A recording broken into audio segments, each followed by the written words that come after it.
Bienvenidos a una nueva edición de Panorama de Noticias. Arrancamos este análisis profundo revisando nuestras fuentes para el día de hoy porque tenemos una agenda densísima. Y como siempre hacemos aquí en Ahora Misiones Noticias, para quienes nos acompañan a esta hora, empezamos mirando el cielo y la calle. Claro que sí, es fundamental porque, digamos, el día a día siempre empieza por ahí. Y hoy no es un día fácil. Para nada, a ver, estamos transitando este 8 de mayo de 2026 en Misiones con una jornada de transición brutal. Hay tormentas severas, ráfagas que, según el reporte, están llegando a los 90 kilómetros por hora y un desplome térmico tremendo. Sí, un cambio súper brusco. Totalmente. Hablamos de máximas de apenas 20 grados en Monte Carlo y mínimas que van a caer a los 13 grados esta noche en San Vicente. Y si a esto le sumamos el tránsito, el panorama se pone caótico.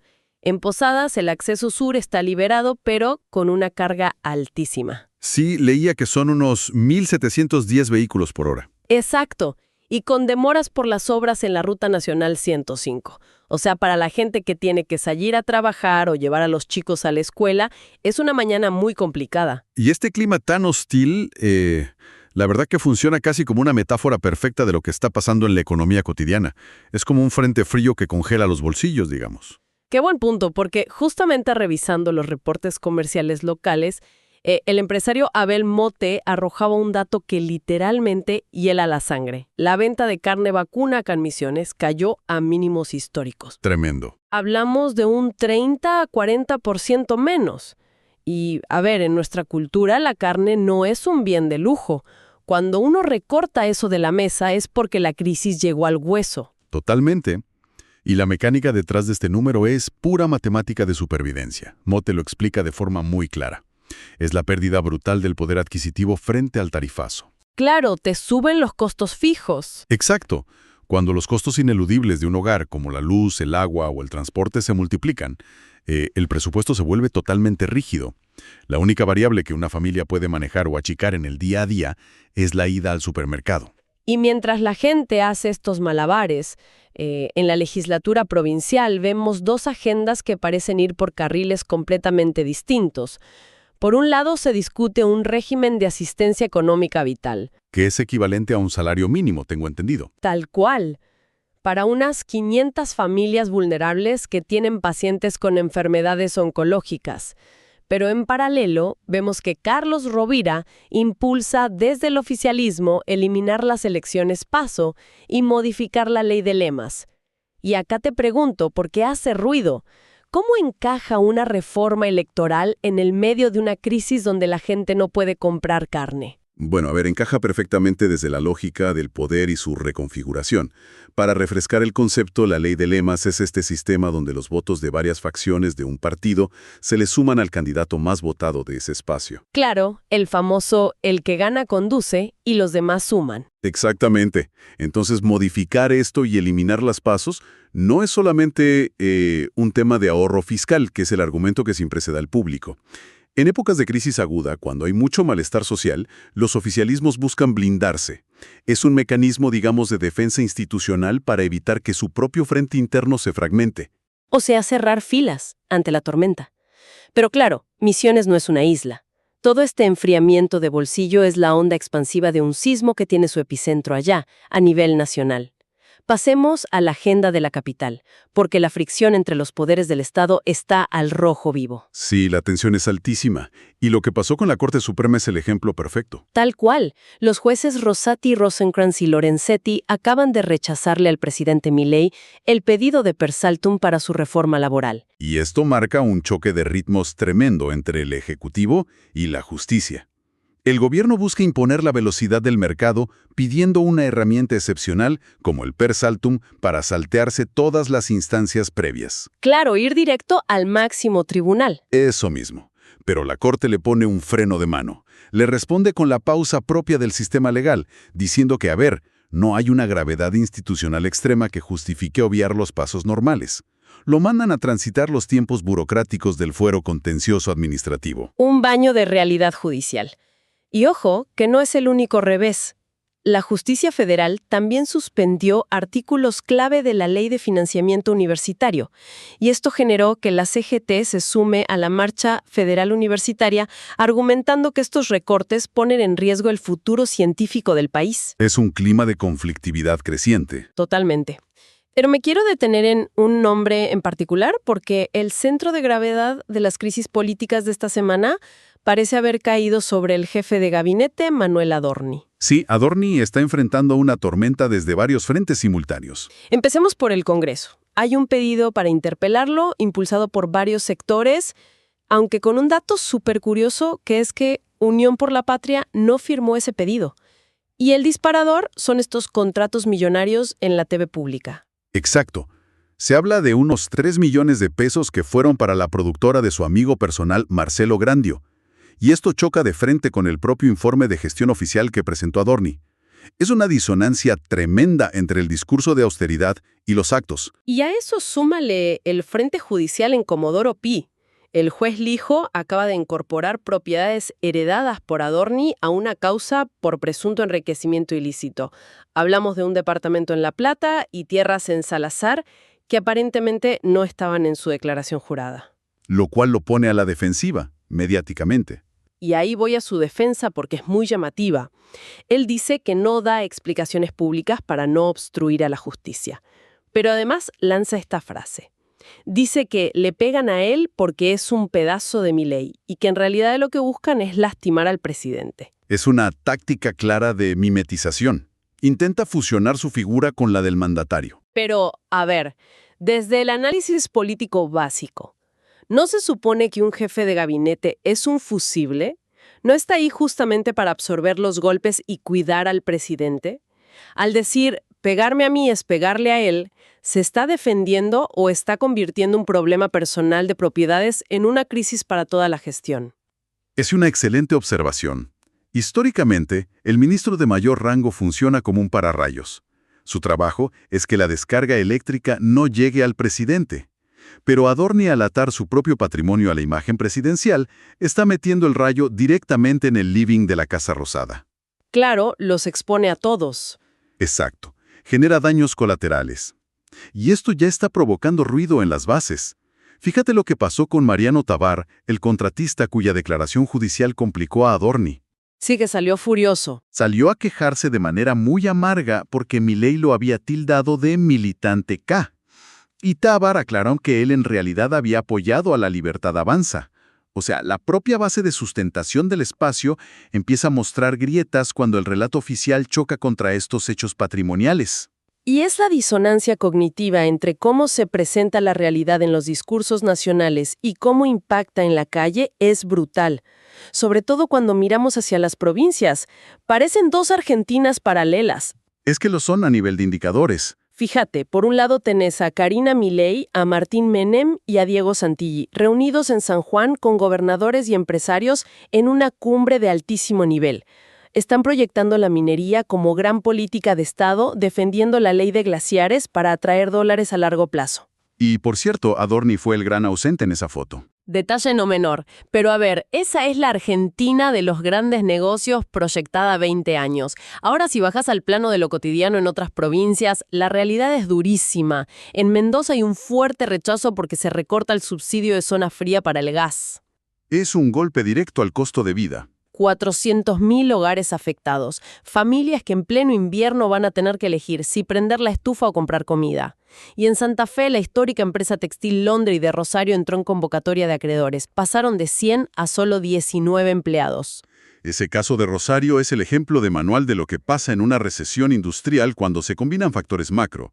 Por un lado, los costos fijos como la energía suben muchísimo, y por el otro, el consumo interno se desploma a la par que entran importaciones. Te agarra como en una pinza. Tal cual.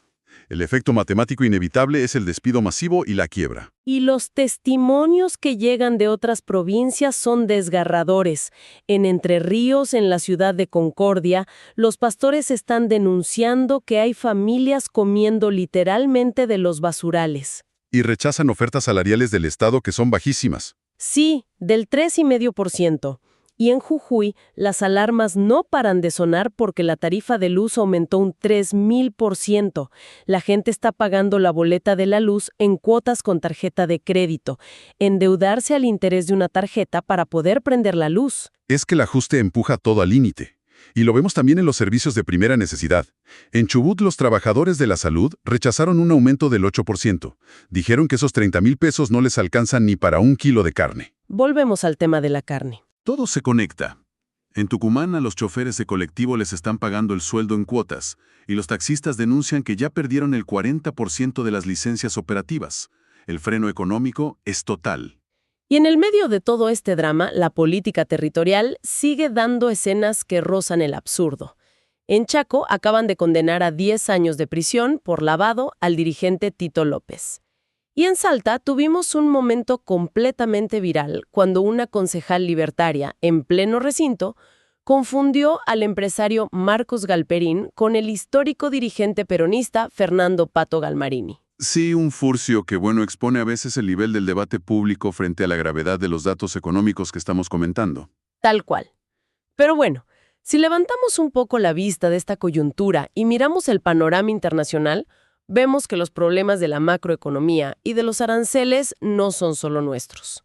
La diplomacia global se está reconfigurando. Absolutamente. Y las estrategias que vemos en los líderes latinoamericanos frente a Estados Unidos son muy distintas, muy pragmáticas en algunos casos. Empecemos por Brasil, porque el presidente Lula da Silva tuvo una reunión de 3 horas con Donald Trump y salió súper satisfecho. Sí, y con anuncios de mucho peso geopolítico. Totalmente. Dijo que tiene la garantía de que Trump no va a invadir Cuba y hasta se ofreció de mediador para terminar con el bloqueo histórico. Pero lo más impactante es que Lula le dio a Trump un plazo, un ultimátum, de 30 días para resolver diferencias arancelarias. Y Trump terminó la reunión elogiándolo y llamándolo el dinámico. Es fascinante. A ver, para entender cómo un presidente de Brasil puede sentarse en Washington y ponerle un plazo de 30 días a Estados Unidos sin desatar un conflicto, hay que mirar la balanza comercial. ¿Los números fríos de lo que compran y venden? Exacto. El poder de Lula radica en el déficit. Brasil importa una enorme cantidad de productos industriales y de valor agregado desde Estados Unidos, mucho más de lo que le vende. Y Trump basó toda su retórica de campaña y su modelo en reducir los déficits de su país. Claro, o sea que Lula llega con la billetera en la mano. Tal cual. La amenaza velada es, si subís los aranceles o nos perjudicás, Brasil deja de comprarte. Y eso le pegaría directo a la industria estadounidense que votó por Trump. Es diplomacia pura basada en dependencia económica mutua. Es de un pragmatismo tremendo. Ahora cuando miramos a México, la estrategia de la presidenta Claudia Sheinbaum es diametralmente opuesta.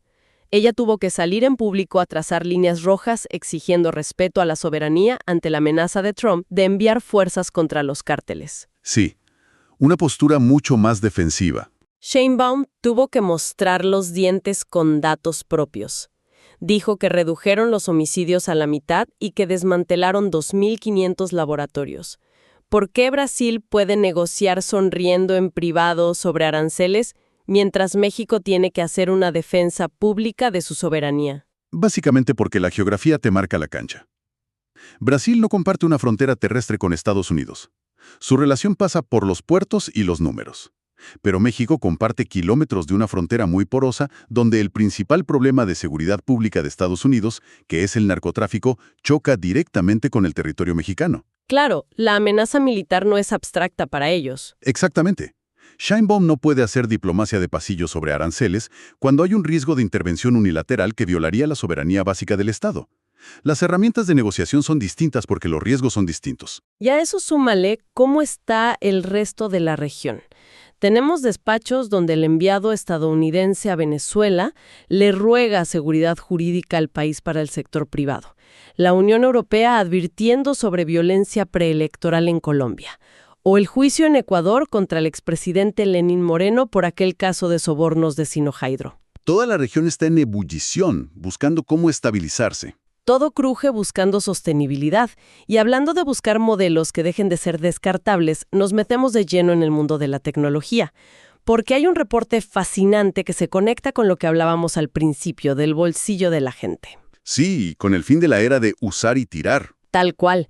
Hay una filtración del conocido informante Instant Digital sobre el próximo teléfono de Apple, que sería este rumoreado iPhone Ultra, que además de ser plegable traería un cambio de paradigma total, la reparabilidad extrema. Que es un giro de 180 grados para la industria. Totalmente. Cuentan que el diseño interno sería 100% modular. Ubicarían la placa base de un solo lado para no cruzar todo ese cableado complejo por la bisagra. O sea, para pasarlo en limpio, es como comprarte una nave espacial que cuesta una fortuna, pero que viene con un manual de instrucciones sencillo para que le cambies el aceite vos mismo en tu garaje, sin tener que pagar millones en un servicio oficial. La comparación es buenísima, y el impacto económico de esto es enorme. Un diseño así permite baterías más grandes, abarata el mantenimiento y alarga la vida útil. En tiempos donde el consumidor está asfixiado económicamente, y ya vimos los datos del consumo en Argentina, que una marca líder abandone la obsolescencia programada obliga a todos los competidores a hacer lo mismo. Claro, o sea, es entender que la gente no puede estar cambiando un teléfono de más de $1,000 todos los años. Exacto, la supervivencia ahora pasa por hacer cosas que duren, no cosas que se rompan. Y hablando de sobrevivir y de la presión del día a día, llegamos por fin a nuestro refugio semanal. Esa válvula de escape donde todas estas tensiones económicas, políticas y arancelarias quedan en suspenso por 90 minutos. El deporte. Que siempre es ese conector emocional para sobrellevar la semana. ¿Y qué semana tuvimos? En la Copa Libertadores, un triunfo vital de River Plate, jugando como visitante. Le ganó 2-1 a Carabobo en Venezuela, goles de Mesa y de Salas, y con mucho sufrimiento sobre el final por la expulsión de Beltrán. Sí, un partido muy trabajado. Y por la Sudamericana Platense se trajo un empate 1-1 bastante duro frente a Peñarol. Y en el ámbito nacional arranca el torneo Apertura. Hay un plato fuertísimo que es el clásico cordobés entre Talleres y Belgrano, además de partidazos como Boca contra Huracán, Estudiantes frente a Racing y Rosario Central contra Independiente. Sin olvidarnos, claro, de la Copa Argentina con ese duelo entre Banfield y San Martín de Tucumán. Una agenda deportiva súper nutrida. Aunque, bueno, en el ascenso la realidad no es tan alegre para Güemes. Están pasando por un momento muy delicado y además sufren la baja de Franco Verges por esa gravísima lesión de rotura de ligamentos. Pero bueno, como siempre decimos, el fútbol es esa constante que estructura los fines de semana. Es que psicológicamente funciona así. Cuando no sabes cuánto va a venir en la factura de la luz el mes que viene, saber que tu equipo juega el domingo a las 5 de la tarde te da una certeza. Te ancla en la realidad. Perfecto para hacer el balance de todo lo que recorrimos hoy. Empezamos viendo cómo esas tormentas climáticas en Misiones eran el reflejo de tormentas económicas, donde la baja del consumo de carne nos muestra cómo duele el ajuste. Pasamos por el Congreso y tribunales, viendo esta desconexión entre la urgencia del gobierno y las instituciones. Y cómo eso detona en recesión y crisis tarifaria en provincias como Mendoza y Santa Fe. Luego vimos a Lula y a Sheinbaum mostrando que no hay una sola receta para lidiar con Estados Unidos. Y cerramos con este giro tecnológico de Apple apostando por la reparabilidad. Y es sobre esto que quiero dejarles una idea final, una reflexión para quienes nos están escuchando. Te escucho. Sus corporaciones tecnológicas gigantescas que literalmente inventaron la obsolescencia programada se están dando cuenta de que ese modelo de usar y tirar está agotado y que deben apostar por estructuras modulares y reparables para seguir existiendo. Uno se pregunta cuánto tiempo falta para que nuestros propios sistemas políticos y económicos comprendan que también necesitan ser rediseñados para ser reparables en lugar de seguir tensando el tejido social hasta que simplemente se rompa para siempre. Para más información, no dejen de visitar ahoramisiones.com.ar. Nos reencontramos en nuestro próximo análisis profundo de la realidad.